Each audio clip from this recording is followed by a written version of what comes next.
پہلی بات تو یہ کہہ رہی ہیں کہ حضرت محمد صلی اللہ علیہ وسلم بنی اسرائیل میں سے تھے، تو یہ ایسا نہیں ہے، یہ ان کی غلط فہمی ہے۔ میں ان کی نیت پہ شک کرنے کا کوئی حق نہیں رکھتا، ٹھیک ہے، میں یہ سمجھوں گا، اور وہ خاتون خود بھی کہہ رہی ہیں کہ شاید میں اس سلسلے میں کم علم ہوں۔ تو اس طریقے سے ہے کہ حضرت ابراہیم علیہ السلام، ان کے دو بیٹے حضرت اسحاق جو کہ سیدہ سارہ میں سے تھے، اور حضرت اسماعیل جو کہ سیدہ ہاجرہ میں سے تھے۔ پہلے دیکھتے ہیں کہ حضرت اسحاق کے جو بیٹے ہیں وہ حضرت یعقوب، ان کا لقب تھا اسرائیل، اور اسرائیل کے معنی ہے عبداللہ، یعنی اللہ کا بندہ۔ تو ان کے 12 بیٹے تھے، 12 قبیلے بنے۔ بعد میں حضرت یوسف، حضرت موسیٰ، حضرت ہارون، حضرت داؤد، حضرت سلیمان، حضرت یسوع مسیح، وہ انہی کی آل میں سے تھے۔ تو چونکہ حضرت یعقوب کا لقب جو ہے وہ اسرائیل تھا، تو ان کی تمام آل جو ہے وہ بنی اسرائیل کہلائی۔ دوسری طرف جو حضرت ابراہیم کے بیٹے تھے، حضرت اسماعیل علیہ السلام، جن کی کہ والدہ سیدہ ہاجرہ تھیں، حضرت محمد صلی اللہ علیہ وسلم خاتم النبیین ان کی آل میں سے تھے، تو وہ بنی اسرائیل میں سے نہیں تھے، ٹھیک ہے۔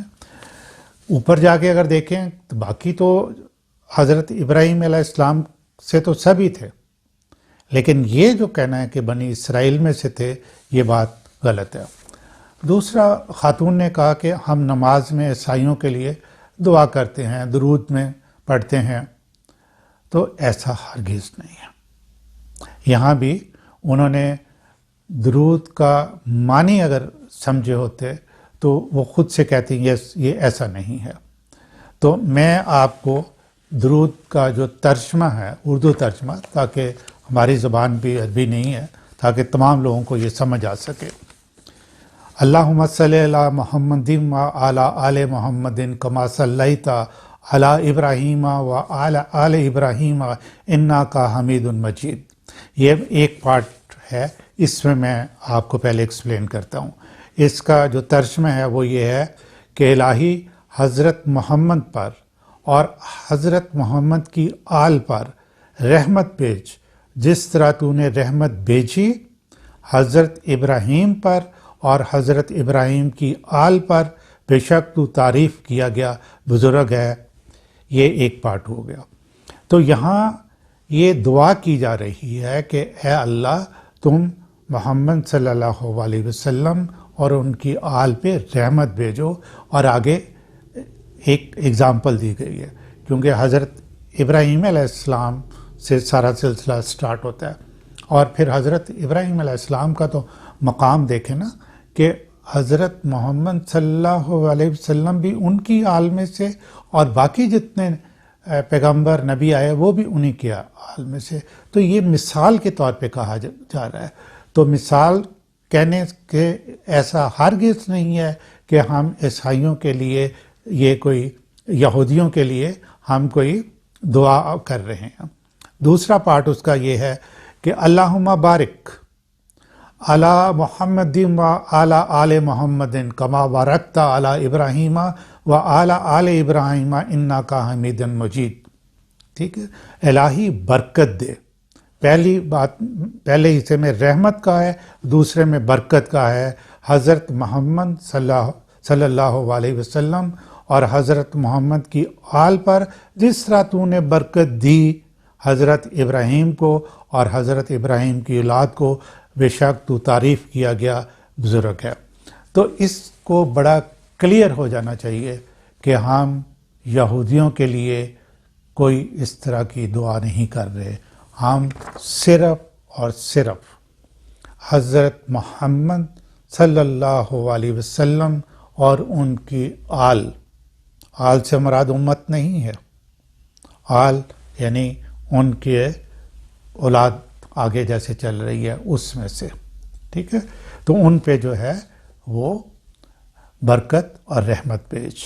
میرا خیال ہے اس ترجمے کے بعد یہ بھی اس میں بھی بالکل کلیئرٹی آ گئی ہوگی۔ تیسرا خاتون کا نقطہ یہ تھا کہ جب حضرت محمد صلی اللہ علیہ وسلم نماز پڑھ رہے تھے تو وحی آئی اور ان کا رخ جو ہے وہ مسجد اقصی کی طرف تھا، اور اللہ تعالیٰ نے فرمایا کہ اے محمد صلی اللہ علیہ وسلم اپنا رخ خانہ کعبہ کی طرف کر لیجیے۔ اور جس مسجد میں مدینہ میں وہ نماز پڑھ رہے تھے اس مسجد کا نام اسی وجہ سے مسجد قبلتین پڑ گیا، اس لیے کہ تین کا مطلب ہے دو، کہ انہوں نے اسی جگہ پہ مسجد اقصی کی طرف منہ کر کے نماز پڑھی اور پھر اپنا رخ خانہ کعبہ کی طرف کر کے بھی نماز پڑھی۔ خاتون فرماتی ہیں تو فیصلہ ہو گیا کہ یہودیوں کا قبلہ وہ ہے اور مسلمانوں کا قبلہ یہ ہے، ایسا ہرگز نہیں ہے۔ کیوں کہ جب حضرت محمد صلی اللہ علیہ وسلم دنیا کے اندر تشریف لائے تو اللہ تعالیٰ نے فرما دیا خاتم النبیین ہیں، اس کے بعد کوئی نبی نہیں آئے گا، اور قرآن پاک جو انہوں نے کتاب بھیجی اس کی حفاظت کی ذمہ داری لے لی کہ اس میں کوئی تبدیلی نہیں کر سکے گا، اور اس کتاب کو اپنی آخری کتاب کہا۔